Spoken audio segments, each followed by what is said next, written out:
has returned. I bring the destruction of Olympus! The God of War series closed out the PlayStation 2 with a bang, but it's been a long time coming for Kratos and crew's high-definition debut. As the capper of the trilogy, is it even possible for God of War 3 to live up to expectations? If the Ghost of Sparta has anything to say about it, it's a done deal. The hands of death could not defeat me. The sisters of fate could not hold me.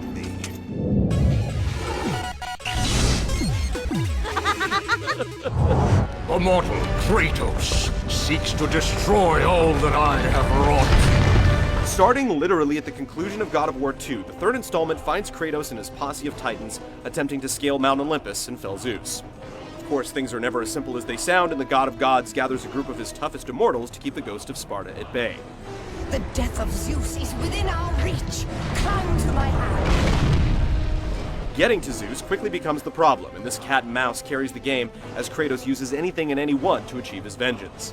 The story here is much simpler than the last game, though the writing is just as strong. There's one clear goal, and it twists and turns rarely distract enough to dilute the main arc. Best of all, it doesn't use any cheap gimmicks or corny twists. If it's possible to make Greek mythology even more interesting than it already is, God of War 3 does it. Understand this, Athena. Zeus will die.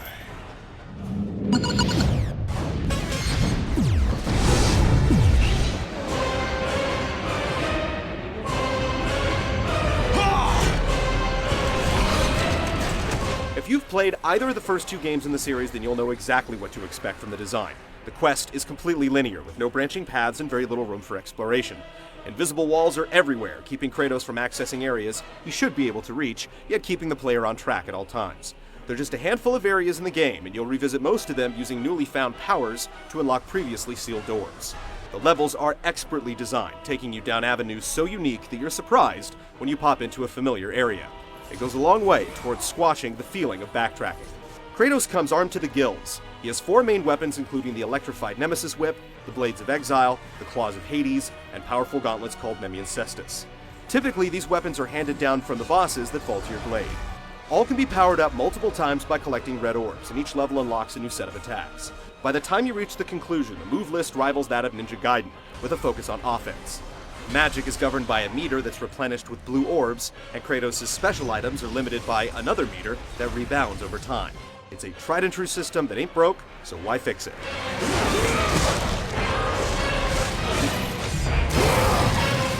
The game is basically an even split between combat and platforming with a few token head-scratchers. You'll also acquire items throughout the game. Some are mostly used in context-sensitive situations like the Boots of Hermes, while others, like Helios' head, can be used at any point in the game. The final collectibles come in the form of Gorgon eyes, phoenix feathers, and minotaur horns. Collect 3 of each, and either your health, magic, or special attack meters are extended. Show yourself, Kratos! Of course, boss fights are a hallmark of the franchise, and the third iteration doesn't disappoint. In addition to the epic quick-time heavy sequences, you'll get plenty of traditional brawls, where you have to master the ebb and flow of combat. Clocking in a bit shy of God of War 2, you'll get around 9 hours of play from the campaign, with multiple difficulty settings, if you're so inclined. There are also challenge and arena modes to conquer, and some items you find in the campaign can only be used in these extras, or during your second playthrough. God of War 3 doesn't stray far from the franchise formula. The path to the end is clearly defined, weapon upgrades work exactly the same, and the percentage of platforming to combat remains untouched.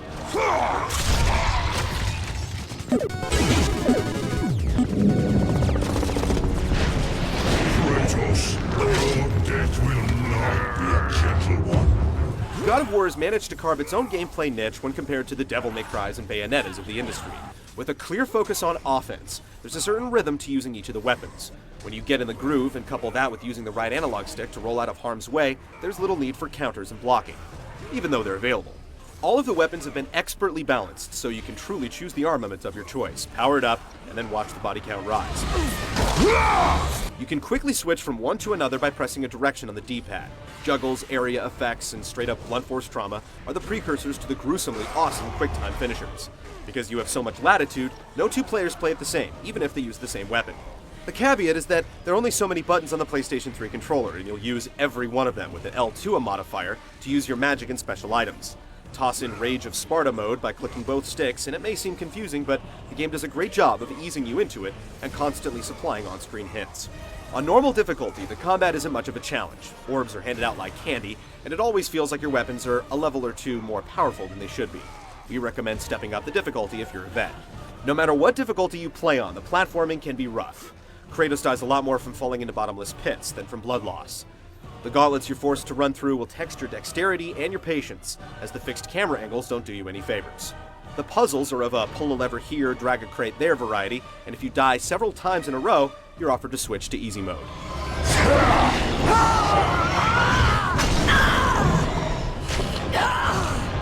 The Titans were a big promotional point of the game during its development, but we're surprised how little of the game these instances account for. Yet, what's here leaves an indelible mark. Like a flea on Andre the Giant, Kratos scales their body parts, searching for a weak spot to exploit through QuickTime events. These sections are given scale thanks to cleverly placed Titan body parts at the edge of the frame, and the very first encounter destroys anything the prior games accomplished.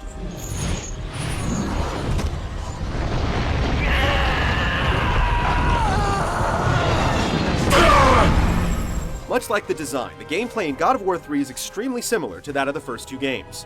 While the Titan element definitely adds a twist, if you've spent serious time at the helm of Kratos' blades in the past, you'll be able to jump right in and decimate. You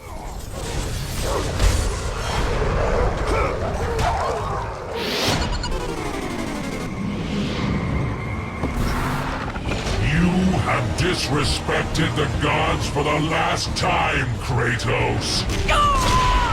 God of War 3 definitely gives the PS3 a workout.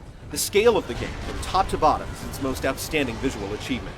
Creatures 3 times the size of the Empire State Building, fully animating while scores of enemies battle on their surface, is something we haven't seen before. The attention to detail in the gore borders on disturbing. Pull out Helios' head and watch as the veins and arteries sway underneath it.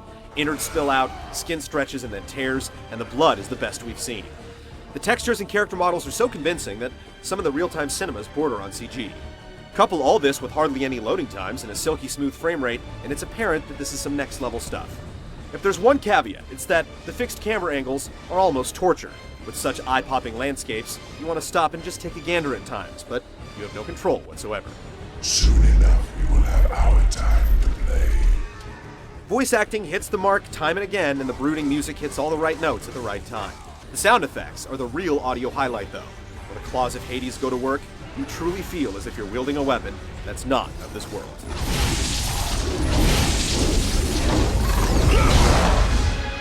The quest for freedom is also a heavy burden. It's incredibly familiar and a bit brief, but God of War 3 still stands as a Herculean achievement. A lot of TLC went into its creation, and it comes shining through at every turn. The tweaks to the gameplay are minimal, and the lack of Titan interaction feels like a missed opportunity, but when Kratos is swinging his hypnotizing blades, it's easy to forget that the rest of the world even exists. Packed with so many memorable moments, it will be talked about for a long time to come. If you aren't awed in some way, shape, or form, not even the gods can help you.